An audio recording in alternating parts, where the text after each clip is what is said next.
Episode 105 the butterfly. बेशक सिया एक entertainment industry की रिपोर्टर थी, लेकिन उसकी फैन फॉलोइंग किसी छोटी मोटी सेलिब्रिटी से काफी ऊपर की थी। जो फैन सिया की राइटिंग को पहले से ही पढ़ते आ रहे थे, उन लोगों को इस आर्टिकल के बारे में बहुत कुछ अजीब लगा। सिया ने इस आर्टिकल में विधि की थोड़ी बहुत तारीफ की, लेकिन किसी और आर्टिस्ट को नीचा नहीं दिखाया। सिया के सारे फैंस को ऐसा लगा जैसे कि उन्होंने इस आर्टिकल में जरूर कुछ मिस कर दिया है। उनके लिए ऐसा मानना पॉसिबल ही नहीं था कि उनकी आइडल अपनी सरकास्टिक टोन ना इस्तेमाल करके किसी आर्टिस्ट की बेइज्जती ना करे। सब लोगों ने इंटरनेट पर घोषित करना शुरू कर दिया और सिया के फैंस ने आर्टिकल की गहराई से समझने के लिए बार-बार पढ़ना शुरू कर दिया। Silence is a virtue. अगर कोई साइलेंट ना हो तो ऑब्वियसली इसका मतलब किसी इंसान की अपब्रिंगिंग अच्छी नहीं हुई है। मेघना प्यार से हंसी और विधि के घर में उसके सोफे पर अपने लंबे लंबे पैरों को टेबल पर रखकर बैठ गई।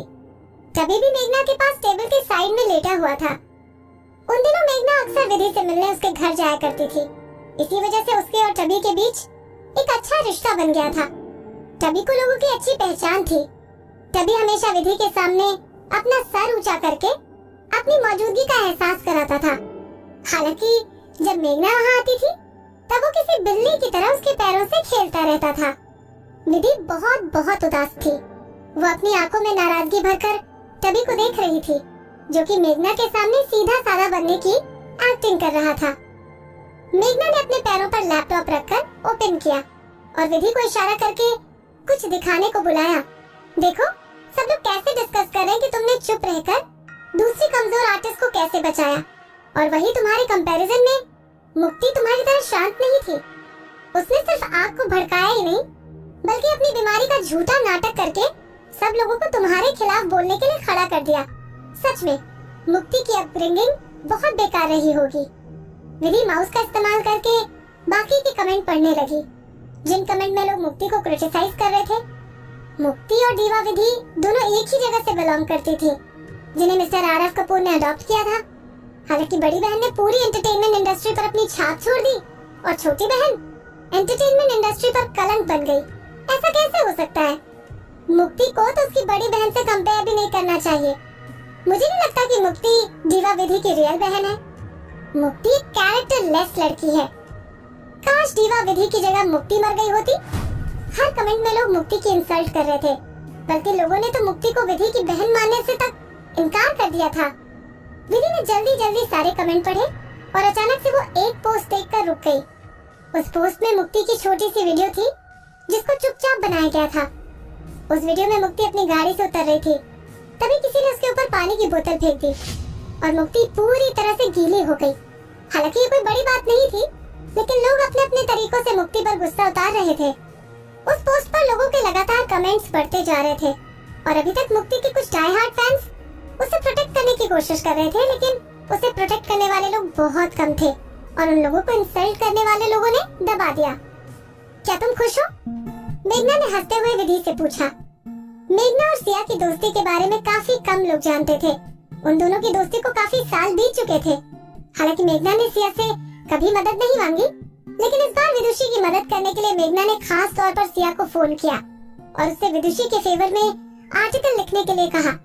मेघना चाहती थी कि सिया के आर्टिकल की वजह से विदुषी को पॉपुलैरिटी गेन हो जाए और दूसरी तरफ मुक्ति की फैन फॉलोइंग जड़ से खत्म हो जाए।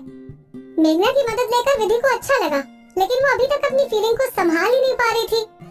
विधि को ऐसा महसूस हुआ कि जैसे वो किसी अकेली लड़की से अपनी पूरी टीम की मदद से लड़ रही हो। विधि के बदला लेने का तरीका ऐसा नहीं था। वो इतने सारे लोगों की मदद लेकर किसी अकेली लड़की को नहीं हराना चाहती थी, और ऊपर से वो अकेली लड़की उसकी छोटी बहन थी। विधि खुश या नाखुश नहीं थी। मेघना ने अपने सामने बैठी हुई विधि को ऑब्जर्व किया और धीरे से बोली, विदुषी, अगर तुम अपने दुश्मन पर रहम खा जाओगी तो जरूरी नहीं कि वो अपना टाइम आने पर तुमसे बदला ना ले। तुम्हें अपने दुश्मन के लिए दिल से सोचना बंद करना पड़ेगा।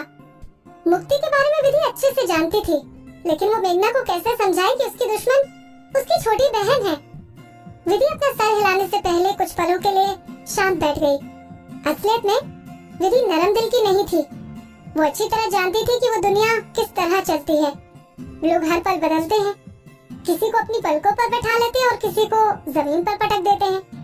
विधि बस शांति से अपना म्यूजिक बनाना और सिंपल लाइफ जीना चाहती थी, लेकिन विधि को आज तक समझ नहीं आया कि परेशानियां उसके घर का दरवाजा कैसे ढूंढ लेती हैं।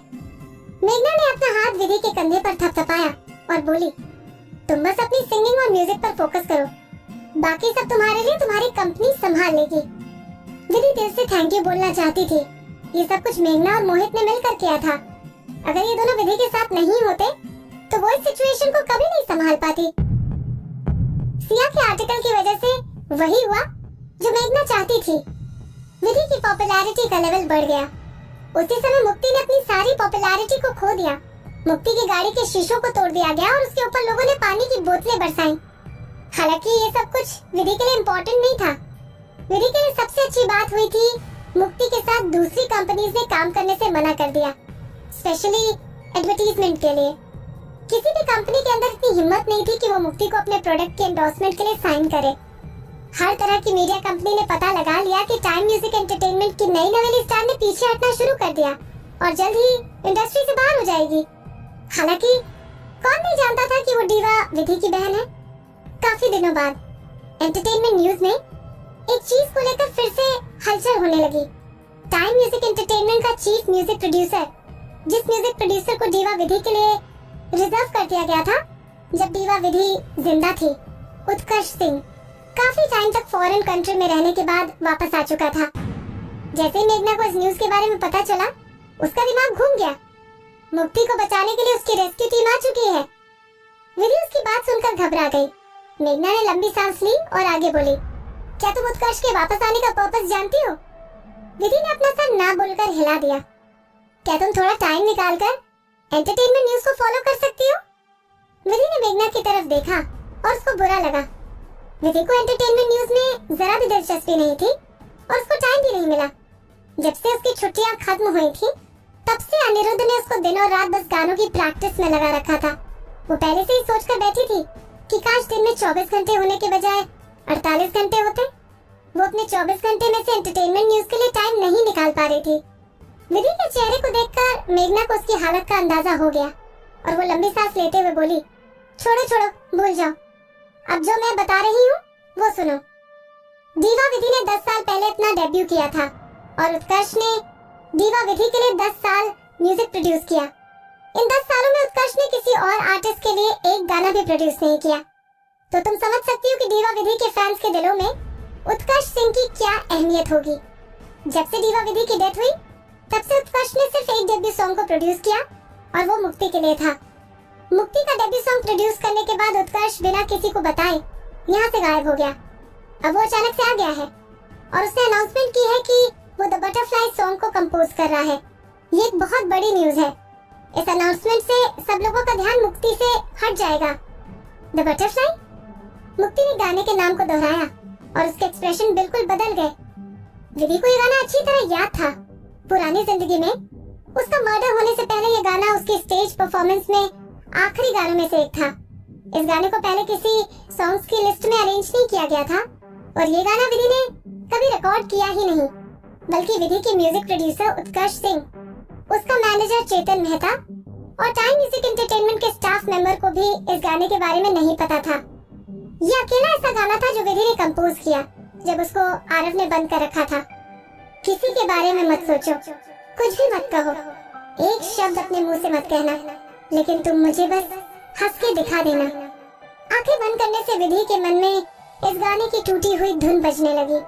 विधि ने एक बार फटे हुए कपड़ों में चोट लगे शरीर से आरव से भीख मांगी थी कि वो उसको एक पेन और पेपर दे दे, जिससे कि वो अपने मन की बातें लिख सके।